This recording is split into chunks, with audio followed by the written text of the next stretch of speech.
सदाशिवसमारम्भां शङ्कराचार्यमध्यमाम् अस्मदाचार्यपर्यन्तां वन्दे गुरुपरम्परां।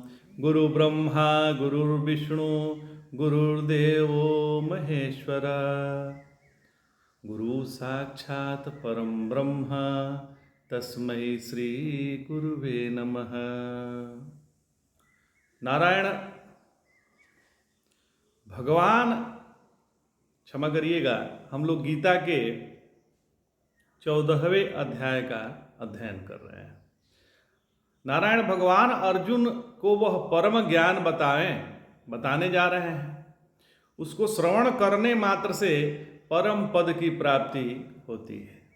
अगले श्लोक में उस परम ज्ञान को प्राप्त करने का क्या फल बतलाते हैं भगवान। सो कहते हैं, इदं ज्ञानमुपाश्रित्य मम साधर्म्यमागताः सर्गे अपि नोपजायन्ते प्रलयेन व्यथन्ति च।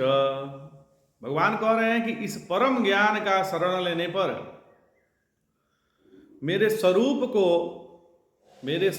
को प्राप्त हुए पुरुष सृष्टि होने पर उत्पन्न नहीं होते और प्रलयावस्था में वो दुखित नहीं होते। नारायण, जन्म मृत्यु उसके लिए है जो अपने को एक देह मानता है, अपने को जीव मानता है। जो अपने को देह नहीं मानता तथा जो जगत को अपना विस्तार ही समझता है, वह जन्म मृत्यु से परे है। जैसे आकाश में बादल आते हैं, गरजते हैं, बरसते हैं और फिर चले भी जाते हैं, पर आकाश को कोई फर्क पड़ता है क्या? तो नहीं पड़ता है। वैसे ही जो अपने को आकाशवत समझता है, वह जन्म मृत्यु से परे है। ध्यान दीजिएगा, जैसे अग्नि का आश्रय लेने पर, सूर्य का आश्रय लेने पर ठंड चली जाती है। अग्नि का आश्रय लेने पे भी ठंड चली जाती है, सूर्य के आश्रय लेने पे भी ठंड चली जाती है, शीतलता चली जाती है, तो ठंड का भय भी भाग जाता है। उसी प्रकार उस परम ज्ञान का आश्रय लेने पर परमेश्वर सामर्थ्य प्राप्त होता है। इस ज्ञान का आनंद ऐसा है कि जब किसी में भेद दृष्टि नहीं होती है, अब किसी में भी भेद दृष्टि समाप्त हो गई है, सभी में समत्व भाव नजर आने लगता है। भगवान का कहना है कि इस ज्ञानाग्नि के शरण लेते ही सब मेरी बराबरी के हो जाते हैं। मम साधर्म्यमागताः। तो और फिर क्या होता है कि सर्गेपि नोपजायन्ते, इस सृष्टि में उनका जन्म नहीं होता और प्रलय में भी उनको व्यथा नहीं होती।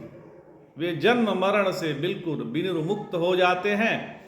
आगे भगवान कहते हैं, मम योनिर्महद् ब्रह्म तस्मिन् गर्भं दधाम्यहम् संभवः सर्वभूतानां ततो भवति भारत।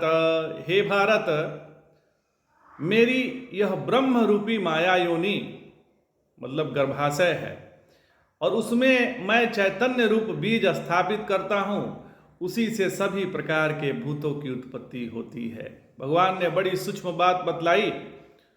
बोले भगवान, मम योनिर्महद् ब्रह्म, यह जो महद ब्रह्म है मेरी पत्नी है और इसमें गर्भाधान करने वाला मैं हूँ। और यहाँ ब्रह्म शब्द का अर्थ प्रकृति है। महद तत्वाकार परिणत प्रकृति पत्नी है और तस्मिन् गर्भ दधाम्यहम्, ब्रह्मा इसलिए कहा कि स्व सिद्धांत में ब्रह्म के अतिरिक्त उसका अस्तित्व नहीं है, सिद्धांत से वह ब्रह्म है। परंतु लौकिक दृष्टि से देखने पर सबका कारण योनि है। दोनों को मिलाकर कह दिया है, यहाँ पर कह दिए भगवान महद ब्रह्म।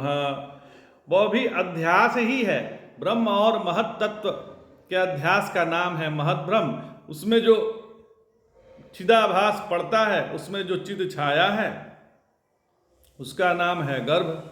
और चिदाभास का नाम गर्भ है और चेतन का नाम पिता है। प्रकृति विशिष्ट चेतन का नाम पिता है। प्रकृति का नाम माता है वह तत्व दृष्टि से ब्रह्म है, अज्ञ दृष्टि से कारण उपाधि है। संभवतः सर्वभूतानाम ततो भवति भारत, उसी से सबका जन्म होता है। तो आज इतना ही। जय जय शंकर, हर हर शंकर, नमामि शंकर, भजामि